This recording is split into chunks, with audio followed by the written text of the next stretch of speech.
Parler un petit peu durant un petit quart d'heure là des métiers qui sont liés aux formations en mathématiques. Donc vous allez voir, je vous en présenterai un certain nombre. Je vais commencer un petit peu par des choses un peu ludiques pour vous montrer quelles sont les applications directes des mathématiques. Mais vous allez voir durant la présentation qu'on est une des rares disciplines à se poser la question, est-ce qu'on aura assez de candidats sur nos postes? C'est surtout notre problème. C'est pas la question de savoir si on aura assez de postes, c'est surtout savoir si on aura assez de candidats sur les postes, puisque depuis une vingtaine d'années, les mathématiques ont pris une ampleur de manière cachée, c'est ce que je vais vous raconter, et ça se traduit par le fait que maintenant, le nombre de métiers en lien avec les mathématiques, c'est un nombre faramineux, et chaque année, le gros souci qu'on a en France, c'est de se dire, pour rester compétitif, il va falloir former assez de gens pour qu'on puisse avoir assez de candidats sur les postes. Donc habituellement, on vous parle de crise, on vous parle de beaucoup de choses. Moi, j'ai plutôt tendance à vous parler d'une situation de crise de mon côté, c'est-à-dire trouver assez de gens qui seront motivés à la suite pour partir dans les métiers qui sont liés aux mathématiques. Alors, si on reprend les choses un petit peu basiques, les maths, on vous en a parlé depuis très longtemps, vous allez voir à l'université une autre dimension des maths, et vous allez voir vraiment le cœur des mathématiques. Donc la définition qu'on a généralement de mathématiques, ça va être l'art de construire des objets abstraits notamment, et intéressant, et de développer des théories qui permettent d'étudier les relations entre ces objets. Donc vous avez un exemple très simple. Ici à droite, vous avez une courbe qui a été faite sur un ordinateur qui s'appelle une courbe fractale, et à côté vous avez ici un chou que vous pouvez voir au marché toutes les semaines quand vous allez au marché. Alors en fait les formes qui sont les deux courbes que vous avez, c'est exactement les mêmes formes, tout simplement parce que votre chou, quand il grandit, il va suivre des lois qui sont associées aux mathématiques et qui sont exactement les mêmes lois qu'on va utiliser quand on fait des dessins sur ordinateur. Donc vous voyez en fait qu'on parle d'un dessin sur un ordinateur ou d'un chou ou d'un fruit. Pour un mathématicien, c'est la même chose parce que c'est des objets très simples qui suivent les mêmes lois mais qui n'ont pas en fait, les mêmes utilisations. Alors, bon, des mathématiciens célèbres, vous en connaissez, il y en a un qu'on a vu très souvent ces temps-ci à la télévision, bon, plus pour des questions politiques, mais aussi pour des questions scientifiques. Donc Cédric Villani, c'est une personne qui a reçu la médaille Fields en 2010. Donc la médaille Fields, c'est l'équivalent du prix Nobel chez les mathématiciens. Vous savez, il y a plein d'histoires qui expliquent pourquoi en mathématiques il n'y a pas de prix Nobel, mais avant tout, Nobel n'était pas passionné par les mathématiques, donc il n'y a pas eu de prix Nobel. Et donc le prix qui a compensé, c'est ce qu'on appelle la médaille Fields, et qui est remis à 4 mathématiciens tous les 4 ans. Voilà. Et donc Cédric Villani, il a eu la médaille Fields il y a maintenant une dizaine d'années, et c'est lui qui pendant une grande période a essayé de défendre les mathématiques à l'échelle de la France, parce qu'il a compris à un moment que des fois les mathématiciens ont tendance un petit peu à se refermer, et là on s'est dit, bon, c'est ce que je vous disais, on commence à manquer de bras, donc il faut vraiment qu'on explique aux gens l'intérêt de faire des mathématiques et les motiver, et pour ça, le meilleur moyen c'est d'aller voir les gens et de leur expliquer, plutôt que d'espérer que les gens viennent à vous. Donc Cédric Villani explique ici que plus personne ne lui demande pourquoi maintenant, à quoi peuvent servir les mathématiques, et vous avez un petit dessin humoristique en bas qui date un petit peu maintenant, mais qui expliquait comment Villani à un moment expliquait justement comment on pouvait gagner en pouvoir. Il expliquait gauche plus droite plus centre égale pouvoir absolu, en montrant que les stratégies mathématiques, elles peuvent s'appliquer quelquefois quand vous avez des gens à convaincre sur certaines choses. Alors les mathématiques, on les voit un peu partout, et si on imaginait un monde sans mathématiques, la première chose que je vous demanderais de faire, on imagine que les maths n'existent plus, donc la première chose que je vous demanderais de faire, c'est de me rendre vos téléphones et de me rendre vos ordinateurs.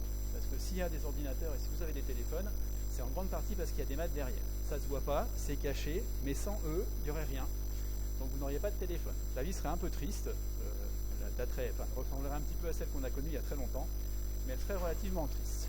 Et au niveau mathématique, il y a une chose que vous faites très souvent. Vous utilisez un algorithme de maths que vous découvrirez par la suite en 3e année de licence quand vous allez sur Google. Alors, quand vous cherchez sur Google, vous savez, vous cherchez un mot-clé, vous tapez sur Google le mot-clé, je cherche par exemple mathématiques, et là vous avez un ensemble de pages qui s'affichent avec les premières pages qui ont un certain score, qui sont les pages les plus intéressantes, et puis à mesure quand vous continuez, les pages sont moins intéressantes. Alors comment Google fait pour savoir si une page est intéressante?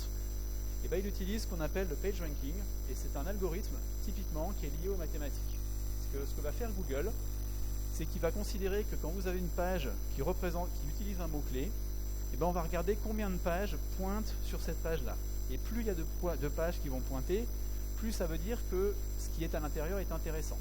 Mais c'est fait un petit peu de manière intelligente, Parce que vous pouvez vous dire, si je veux que ma page soit bien vue, je crée plein de pages qui vont pointer sur cette page-là, et comme ça les gens diront, ah c'est super, ma page elle est bien. Alors ce qu'a fait Google, c'est qu'il a dit, non, ce qu'on va faire, c'est que chaque page, on la compare par rapport aux autres. Combien de pages pointent sur moi, et quand est-ce que je pointe chez les autres. Et ça fait ce qu'on appelle mathématiquement un réseau, raccordé ensemble comme le petit dessin ici. Et quand il faut choisir parmi ce réseau quelle est la page la plus intéressante, l'algorithme de Google, il va les rechercher, en fait il va créer ce qu'on appelle des matrices par rapport à ces réseaux, et il va rechercher les termes dominants au niveau de ces matrices, et il va avoir un score comme ça de la page la plus intéressante.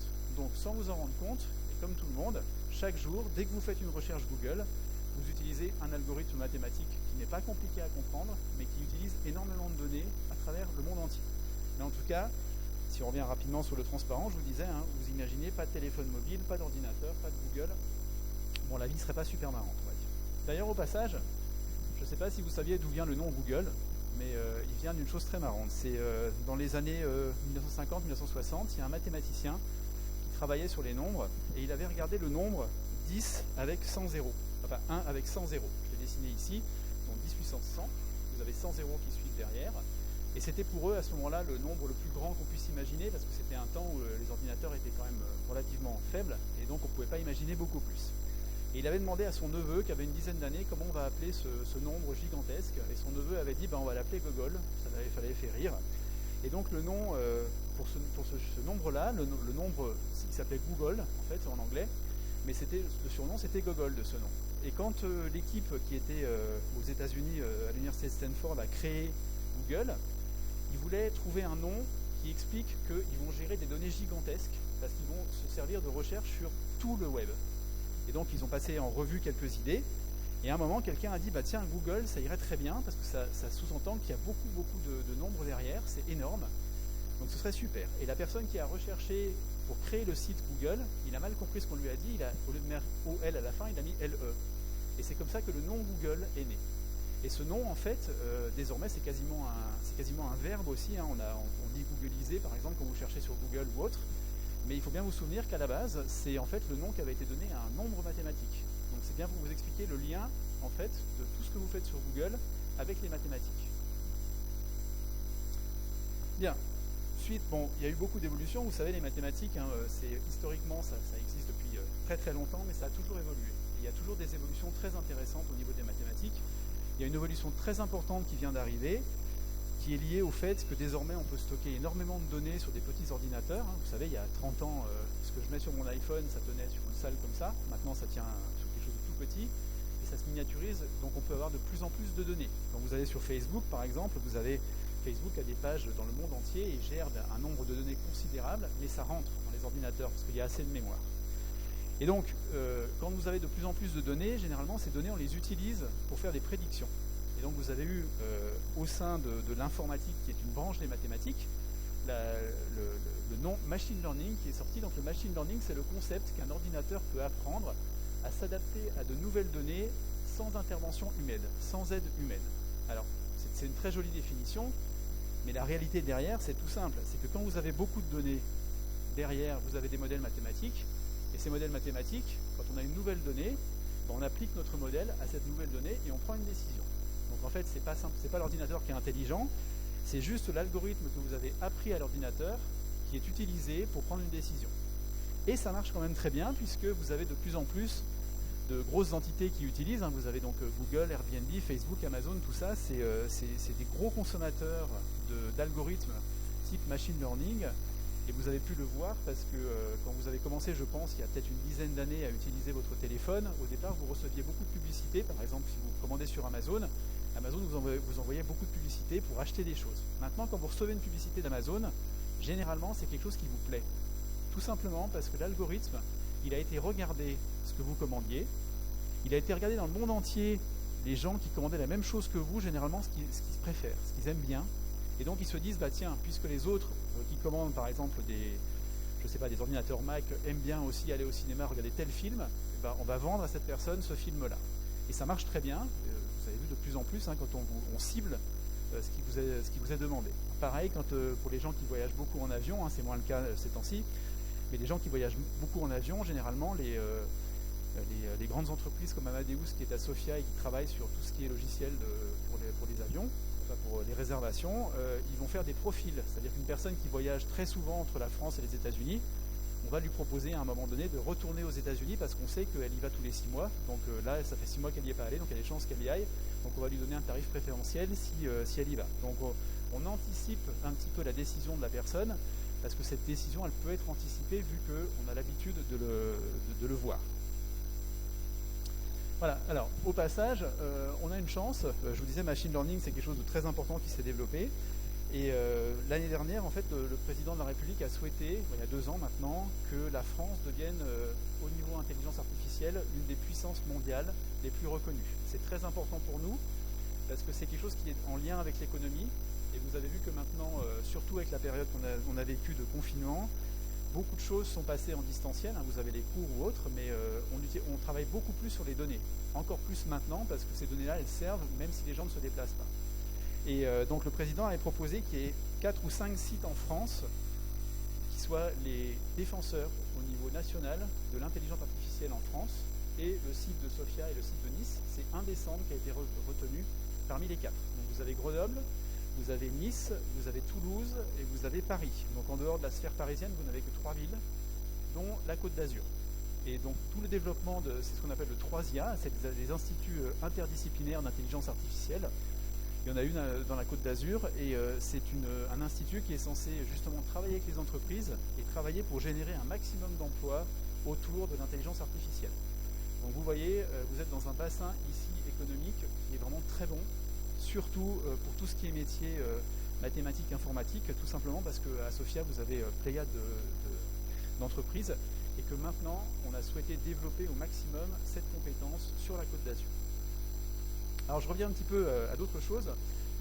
Si on pense un peu plus à des maths, alors maintenant en tant que modèle, vous avez par exemple, alors on sait typiquement que vous avez maintenant plus de décès suite à de la médication inappropriée que dans les accidents de la route. Donc il y a des gens qui décèdent parce qu'ils ont un mauvais traitement et il y en a moins qui décèdent sur la route. Donc ça, pourquoi? On essaie de l'expliquer. Et donc vous avez une petite entreprise qui s'appelle Exactcure, qui est localisée à Nice, qui est en train de travailler sur ce qu'on appelle le jumeau numérique. Donc l'idée c'est que vous avez un humain comme moi, et il a un jumeau qui existe sur son ordinateur, sur lequel on va faire des tests pour savoir si par exemple le médicament qu'il va utiliser est bon ou mauvais. Et tout ça, quand vous faites des tests sur ordinateur, il faut faire ce qu'on appelle des modèles, il faut modéliser, et ces choses-là vous les faites grâce en fait aux mathématiques. Les modèles viennent de structures mathématiques, d'équations mathématiques que vous utilisez. Alors vous avez un petit exemple qui se trouve là, c'est ce qu'on appelle des équations type aléatoire ou stochastique, qui vont justement essayer de voir si ça vaut le coup tel ou tel médicament. Et en restant dans le domaine médical, vous avez un deuxième exemple qui est le suivant, c'est l'exemple des accidents vasculaires cérébraux. Donc vous savez, on vous en a parlé maintenant, on développe suffisamment en médecine.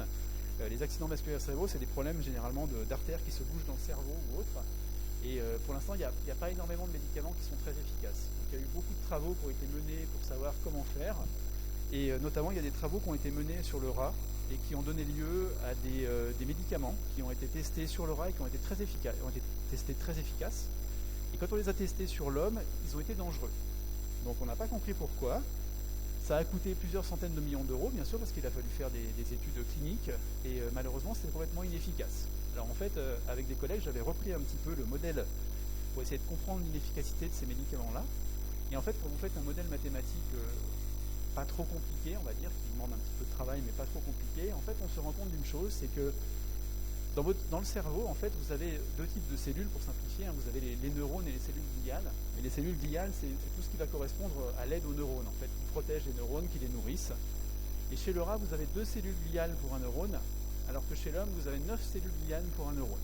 Et bien en fait, quand on a fait le modèle mathématique, on s'est rendu compte d'une chose, c'est que plus vous avez de cellules gliales pour un neurone, moins le médicament est efficace. C'est un paramètre du modèle, et ce paramètre, quand vous le faites varier, vous vous rendez compte que le médicament est de moins en moins efficace.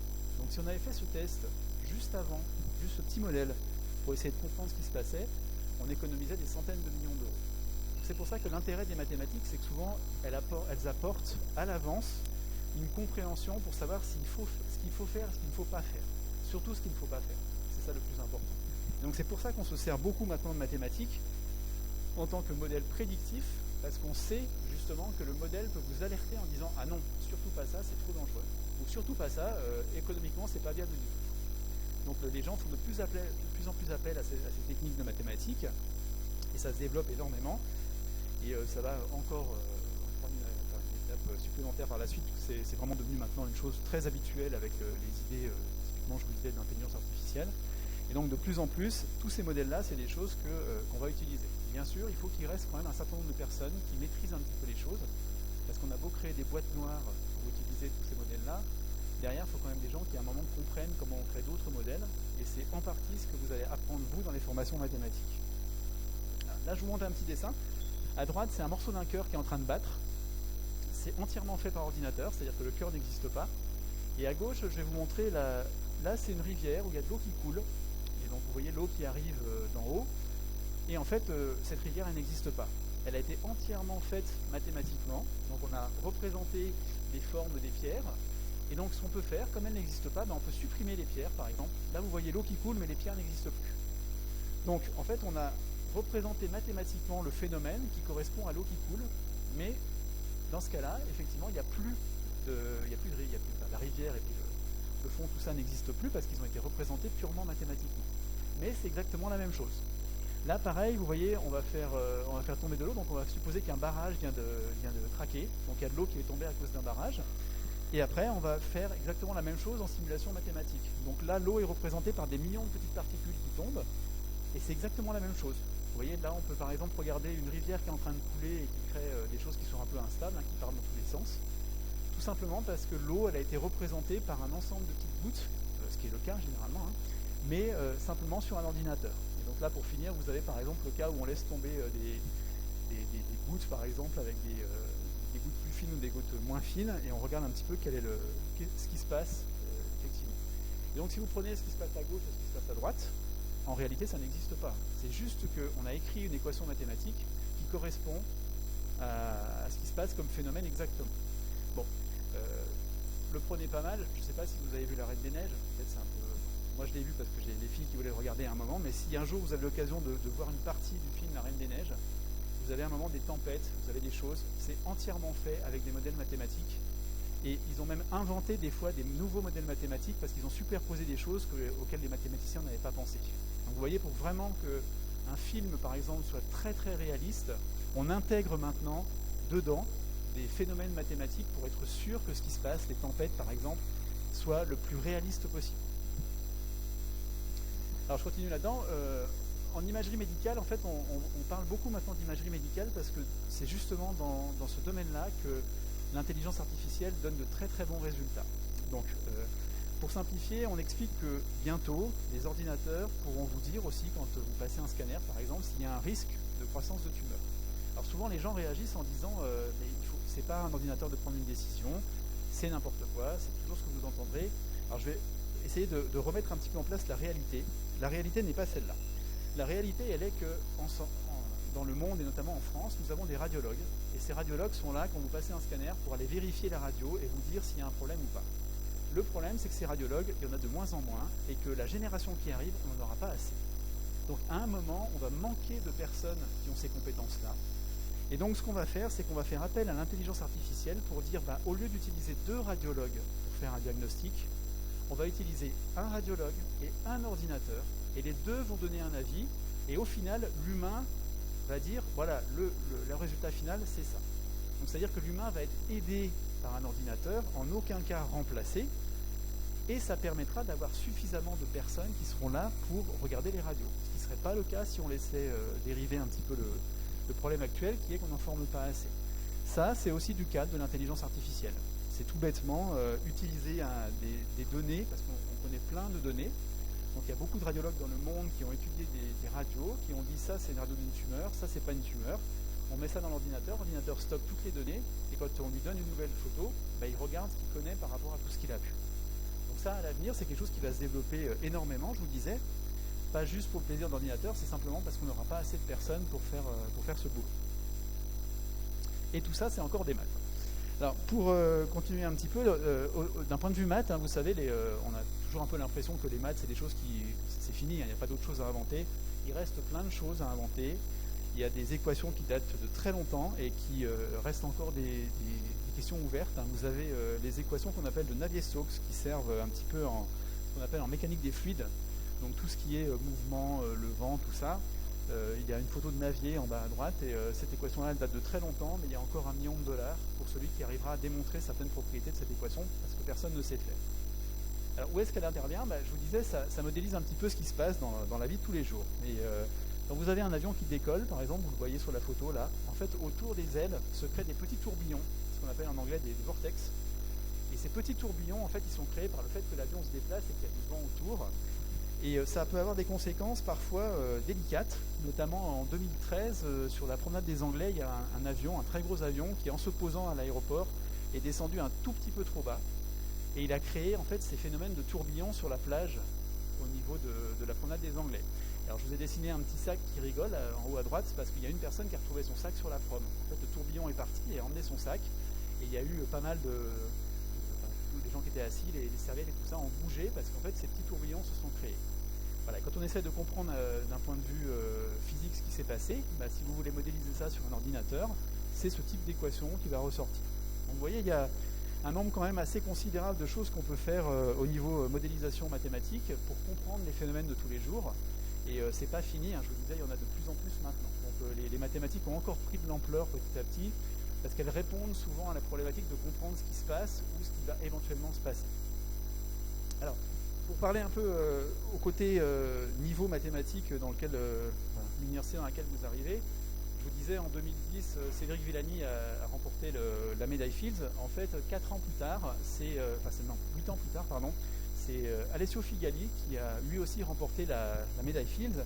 Et Alessio, c'est quelqu'un qui travaille pour l'instant en Suisse et qui était au laboratoire chez nous pendant quelques années. Et il avait donc reçu ce fameux prix Nobel des mathématiques avec un de mes collègues, Ludovic Rifford, qui travaille aussi ici à l'université.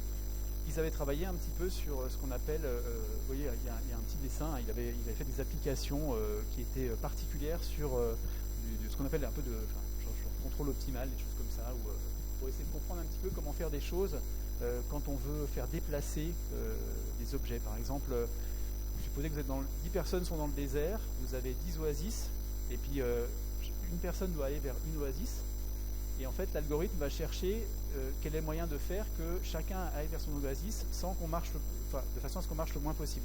Donc vous minimisez le trajet des gens, donc on choisit pour les gens l'oasis vers laquelle ils vont, en leur disant voilà, en allant dans celle-là, vous allez minimiser la marche que vous allez avoir à faire. Donc il y a eu des travaux scientifiques de très très haut niveau, ce qui fait que l'Université Côte d'Azur, dans les classements internationaux, elle est reconnue par sa formation en mathématiques et par ses chercheurs en mathématiques, notamment par les résultats qui ont été obtenus de ce type. Voilà, alors je reviens maintenant un petit peu sur là je vous ai fait un petit peu un panorama de ce qu'on peut faire en maths. Il y a quelques années, en fait, l'ancien patron du MEDEF avait été interviewé, et puis on avait essayé d'un petit peu de voir ce qu'il pensait des mathématiques.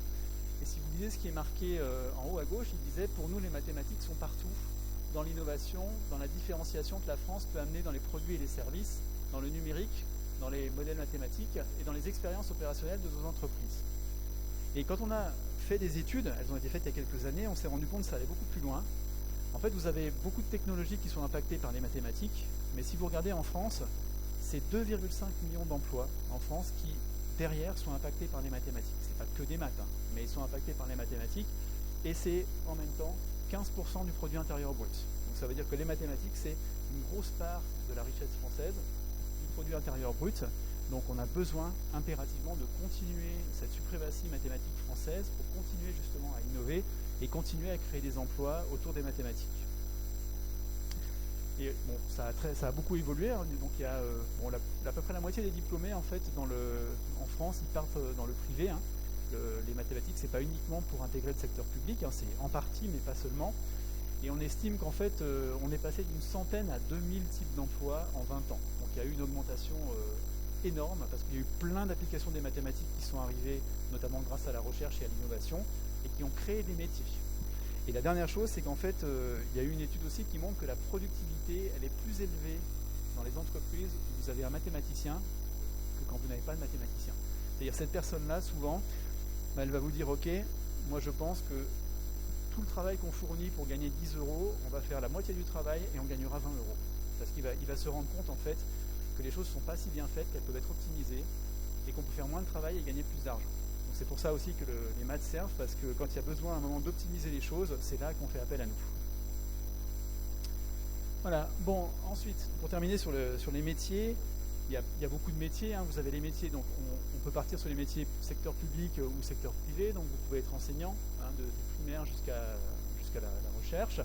Vous pouvez être chercheur dans les différentes, soit au CNRS, INRIAS, il y a des instituts dans lesquels il y a des chercheurs. Vous pouvez être comme moi enseignant-chercheur, et vous pouvez aussi travailler dans de l'ingénierie mathématique, qui est une grosse partie de ce qui se développe actuellement. Donc vous avez plein de possibilités. On va les regarder un petit peu. Alors, je reprends une étude qui a été faite. Alors, elle a évolué là, mais en 2017, il y a un site qui s'appelle Careercast, que vous pouvez regarder sur Internet, qui regarde un petit peu le top des métiers qui plaisent aux gens. Donc, ils regardent les critères un petit peu, tout ça. Et donc, ils font des classements chaque année en vous disant voilà les 10 métiers que les gens préfèrent au monde. En 2017, le métier préféré, c'était statisticien, donc un métier de mathématiques. Troisième, c'était analyse de recherche opérationnelle, donc c'était aussi des méthodes, comme je vous expliquais avant, d'optimisation, donc c'est aussi quelque chose qui est en lien avec les mathématiques. Data analyst, dont je vais parler un petit peu après, professeur d'université, mathématicien, développeur informatique. Donc si vous regardez, la plupart des métiers qui plaisent aux gens, vraiment aux gens, ce sont des métiers qui sont liés aux mathématiques. Et en 2019, le classement est ressorti. Maintenant, le premier, c'est le data scientist, donc je vais en parler après, c'est celui qui gère les données. Le deuxième, c'est statisticien, et le troisième, c'est professeur d'université. Donc, dans la filière mathématique, actuellement, on peut faire les 3 métiers qui sont les métiers les plus prisés au monde, et dans lesquels les gens sont le plus heureux.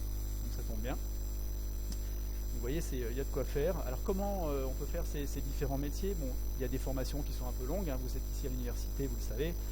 On peut commencer par les licences, vous parlerez de licence après, de la formation au niveau licence. Mais à la sortie de la licence, les métiers que vous allez avoir sont des métiers, on va dire, plus au niveau technicien. Si vous voulez vraiment pousser, ça coûte pas cher de pousser sur un master ou d'intégrer une grande école dans laquelle vous allez apprendre un peu plus de choses pour taper sur des métiers un petit peu plus hauts. Et une fois que vous avez passé donc, un master éventuellement à Bac plus 5, vous pouvez être donc enseignant, on en reparlera après, ingénieur, ou éventuellement faire un doctorat et passer à des métiers encore plus hauts comme enseignant-chercheur ou des équivalents dans le milieu professionnel. Alors, dans les métiers qui sont les sorties métiers auxquels vous pouvez avoir accès, je vous disais, bon, au niveau d'une licence, vous avez quelques métiers, mais c'est avant tout, on va dire, des métiers où vous allez avoir envie d'évoluer par la suite. Donc, le petit plus, il est important quand même dès le départ, profiter en ayant la possibilité de faire un master, en partant sur des métiers comme data scientist, donc je vous disais, hein, pour gérer les données, ingénieur en calcul scientifique. On va voir ça un petit peu après. Des gens qui travaillent en biostatistique, donc qui étudient de la biologie avec des applications statistiques. Vous pouvez développer des codes, être ingénieur en modélisation ou autre. Il y a beaucoup de métiers. Ça, c'est juste un petit exemple, mais vous avez énormément. Et après un doctorat, donc après Bac plus 8, si vous êtes vraiment tenté, vous avez les métiers type chercheur, type enseignant, ingénieur de recherche, chef de projet. Donc vous voyez, c'est le système 3-5-8, Bac plus 3, Bac plus 5, Bac plus 8. À chaque fois, vous avez des sorties dans le milieu professionnel dans lequel vous allez avoir un ensemble de métiers, et plus vous allez haut, plus le choix est vaste et plus les salaires sont hauts. Voilà, donc au niveau formation chez nous, vous le savez, hein, vous avez donc la licence de maths, les doubles licences, la licence MIH dont vous parlerez par la suite, qui regroupe à peu près 450 étudiants sur le campus ici. Vous avez ensuite au niveau des masters, le master qui forme pour les métiers de l'enseignement, le master qui forme pour les métiers plutôt enseignants ou chercheurs, et vous avez le master aussi qu'on appelle ingénierie mathématique, qui est un master professionnel, c'est-à-dire que sa vocation, c'est que vous puissiez travailler par la suite dans le privé, et vous pouvez le faire très vite, parce que ce master-là, il est notamment il est fait pour que vous puissiez faire en même temps vos études et travailler en entreprise. C'est des choses qui se développent beaucoup, hein, vous savez, le ministère en a parlé depuis quelques temps. On essaye que les étudiants aient des expériences professionnelles. Et maintenant, chez nous, on est un des premiers en France. On a des masters de mathématiques où la deuxième année de master se fait moitié à l'université, moitié en entreprise. Ce qui est une très bonne chose quand vous voulez intégrer l'entreprise juste après. Puis vous pouvez aller plus loin aussi, je vous disais, si vous voulez vous destiner après à un doctorat, avec, on a un petit peu plus haut, une 60aine d'étudiants actuellement qui font une thèse, soit une thèse pour apprendre des choses et devenir chercheur, soit une thèse directement en entreprise. C'est ce qu'on appelle des thèses CIFRE. Donc il y a des possibilités de faire une thèse avec un encadrant universitaire, mais la personne se trouve à travailler dans l'entreprise. Donc la possibilité d'intégrer des entreprises et de s'entraîner à intégrer une entreprise en étant soit en alternance, soit dans des tests CIFRE, c'est quelque chose qui existe, qui est très développé et qu'on maîtrise parfaitement maintenant ici dans nos formations. Voilà. Donc alors, juste un petit point sur la partie Master Pro, parce que c'est là qu'on parle vraiment de ce qui se passe au niveau insertion professionnelle. On en est actuellement à 90% de personnes qui ont un emploi après 3 mois. Donc bon, il y a toujours un petit bout de personnes qui sont un petit peu plus lentes, mais il n'y a aucun souci pour intégrer juste après la formation une entreprise et trouver du travail. Ne vous inquiétez pas, vous allez travailler pendant quelques années et apprendre des maths, mais ça ne va pas vous servir à rien. Après, c'est plus, je vous disais, le souci, ça va être plus de voir combien d'offres d'emploi auxquelles vous allez pouvoir répondre, plus que réfléchir à est-ce que je vais avoir du travail, est-ce que j'ai trouvé quelque chose. Alors, pour la partie chercheur, enseignant-chercheur, j'en parle un petit peu parce que c'est mon métier, donc il apparaît en premier. Vous avez ici, donc on peut très bien être formé à l'université, comme je vous disais, pour devenir enseignant-chercheur. Donc il y a plusieurs niveaux. Vous avez, une fois votre doctorat fini, donc à Bac plus 8, vous pouvez intégrer sous forme à l'université ce qu'on appelle un poste de maître de conférence. Vous pouvez avoir ensuite un poste de professeur. Mais les carrières universitaires sont des carrières qui sont très prisées, dans lesquelles on a vraiment un plaisir à faire de la recherche et qui sont accessibles quand les gens sont passionnés par la recherche. Donc on enseigne, vous le savez, on enseigne, on fait de la recherche, on fait plein de choses, et ça permet d'avoir un métier très, très intéressant. Voilà, j'ai un exemple, donc on a une étudiante en 2015 qui avait fait le master chez nous, Mélisande, qui est maintenant maître de conférence à Toulouse et qui a intégré directement, après une année passée à l'étranger, un poste à Toulouse après sa formation ici en mathématiques. Bon, c'est pas la seule, on en verra après. Donc les taux d'insertion, je vous disais, d'un point de vue professionnel, c'est très, très intéressant. En 2017, donc 90% des étudiants avaient un CDI en moins de 3 mois. Donc vous imaginez, avec des salaires qui sont quand même pas négligeables en début de carrière et en fin de carrière, et qui faisaient des métiers dont je vous parlais tout à l'heure, qu'on va revoir vite fait en exemple, qui sont des métiers liés aux mathématiques, mais avec le panorama complet des maths comme on les connaît maintenant. Alors là, je vous montre, ici, vous avez la simulation d'un avion qui est en train d'entrer dans un mur. Donc pareil, l'avion, il n'existe pas. Ça, c'est le travail de ce qu'on appelle l'ingénieur en calcul scientifique, c'est-à-dire qu'il travaille sur des modèles mathématiques pour étudier des phénomènes sans les faire. C'est-à-dire que typiquement, vous savez, quand on fait des tests sur les voitures pour savoir si elles sont résistantes, vous envoyez une voiture contre un mur, vous regardez comment elle résiste au choc, mais bien sûr, vous n'allez pas envoyer toutes vos voitures contre un mur, sinon vous n'allez pas gagner beaucoup d'argent. Donc ce qu'on fait généralement, c'est qu'on envoie quelques voitures contre un mur, et après on fait toute la simulation par ordinateur. Pour se dire, bien sûr, effectivement, ce qu'on a fait, c'est cohérent avec les voitures qu'on a envoyées contre les murs, mais en même temps, on a fait beaucoup de simulations sur ordinateur. Ça coûte rien, ça coûte le travail d'une personne, ça coûte beaucoup moins cher que d'abîmer une voiture. C'est un des métiers qui se développe beaucoup au niveau des maths. Vous avez en haut à droite le data scientist. Alors ça, c'est la voie royale actuelle, parce que je vous disais, maintenant l'arrivée des données, la gestion des données, c'est un peu, on vous dit, c'est l'or noir du 21e siècle. C'est pas faux, les données servent énormément maintenant, et donc des postes, il y en a à profusion dans ce domaine-là. Mais à la base, ces gens-là, les data scientists, de manière cachée, ils ont une formation interface mathématique informatique. Ils n'ont pas un truc extraordinaire, c'est simplement qu'en fait, ils ont été comprendre un petit peu des algorithmes, ils savent les programmer, et avec ça, c'est actuellement les rois du marché du travail. Vous avez aussi, par exemple, l'ingénieur cryptologue. Quand vous passez au télépéage, vous avez remarqué que maintenant, on pouvait passer à 30 km/h. Il y a quelques années, on ne pouvait pas le faire. C'est juste parce que les échanges du cryptage entre le petit boîtier que vous avez dans la voiture et puis l'endroit où vous passez au péage, il se fait de manière très rapide parce qu'on a évolué dans les technologies d'échange de données cryptées. Avant, on ne savait pas le faire, maintenant on sait le faire, mais c'est aussi derrière des mathématiciens qui ont travaillé dessus. Voilà, donc je termine vite fait. Un autre exemple en ingénierie mathématique, donc dans la promo de 2015 ou 2016, on a une étudiante qui était partie travailler à Singapour, qui a intégré le secteur bancaire et qui est restée ensuite dans le secteur bancaire. Et c'est pas la seule, en fait, tous les étudiants qu'on a un master pro, donc ingénierie mathématique, vous avez quelques promos qui sont mélangés ici, on les suit sur LinkedIn et ils ont tous des métiers bien sûr très intéressants, mais ils ont tous beaucoup bougé en choisissant petit à petit le métier qui les intéressait, en essayant à l'étranger, en revenant en France. Donc en fait, on voit assez rapidement ces gens-là prendre des postes très importants dans les différentes entités françaises.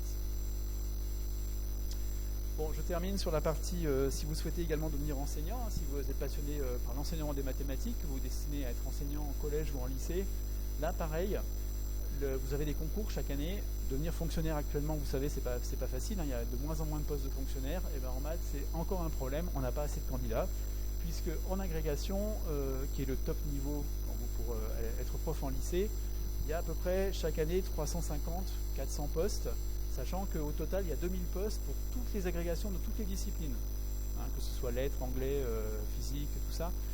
On a à peu près 20% des postes qui sont dédiés aux mathématiques. Et au niveau du CAPES, donc pour ceux qui se dessinent plutôt au collège, vous avez 1200 postes qui étaient ouverts l'année dernière, où il y a toujours du mal justement à trouver suffisamment de candidats. Donc là aussi, pareil, la difficulté c'est de trouver assez de gens motivés pour passer ces concours, plutôt que de se poser la question, est-ce qu'il y aura un métier derrière? C'est exactement la même chose. Vous avez après un petit peu les différents salaires qui sont affichés pour vous montrer un peu les évolutions de carrière. Voilà, donc des entreprises qui embauchent, il y en a plein, je vous l'ai dit. Sofia Antipolis, qui n'est pas très loin, c'est la première technopole d'Europe. Il y a 30 000 employés sur Sofia, avec un nombre d'entreprises considérable.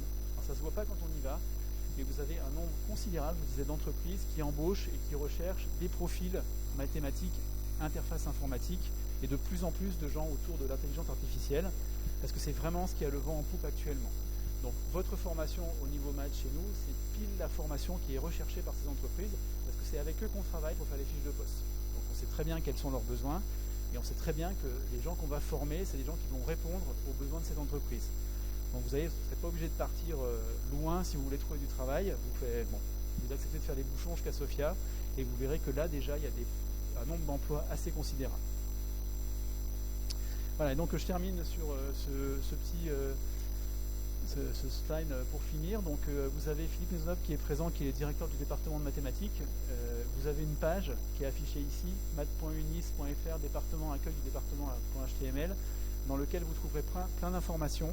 Vous avez des brochures qui sont disponibles au format PDF, qui correspondent à des gens qui témoignent de leur travail en étant mathématiciens. Donc ils ont interviewé pas mal de gens qui travaillent dans le domaine des maths et qui vous expliquent quel est leur métier et à quel point ils prennent plaisir à faire ce métier.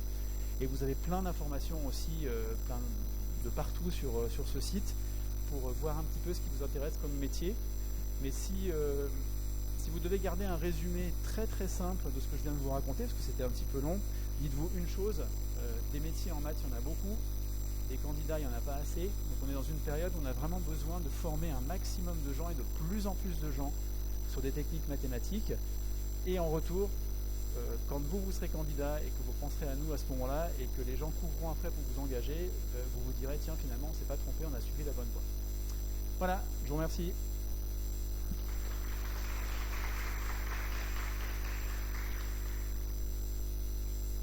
On a quelques secondes pour les questions. Ouais. Vous avez des questions éventuellement?